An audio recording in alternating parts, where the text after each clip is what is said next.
So, when someone comes in with erectile dysfunction, I immediately recognize that this is a very hard visit. This is probably something they've struggled with for a long time, hoped it would go away. Maybe they've tried herbal remedies. Sometimes people buy things at gas stations, and they finally come to talk about it.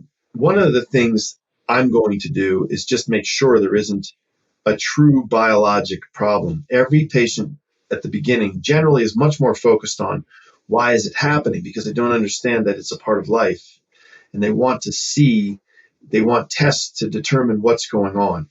So there really is an emphasis with patients that first come in on wanting to know why is it happening. They've been on the internet like we all do. And the common theme for those patients is they tend to be talked into the notion that maybe it's my testosterone, et cetera. It's hardly ever your testosterone as the cause of erectile dysfunction. And really, the only patient that I'm going to start doing tests and worry that there is something strange going on would be the person that doesn't demonstrate that slow roller coaster pattern, but rather just says, all of a sudden, I'm having problems with my erections. That may bring to mind other problems, but really the most significant issue that occurs is a psychological issue in those circumstances.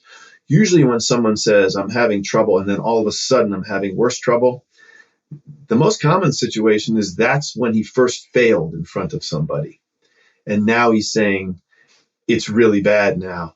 And that's because the psychological portion of this has worked its way into it. There are very rare circumstances where there will be a super low testosterone. Benign brain tumors can sometimes do that. Trauma, other things that are obvious. But generally, there won't be a good answer other than age. Even if it is psychological, the focus in the urologist's office most commonly is just on getting one to succeed. And if you succeed, you found a solution for the problem, meaning get an erection.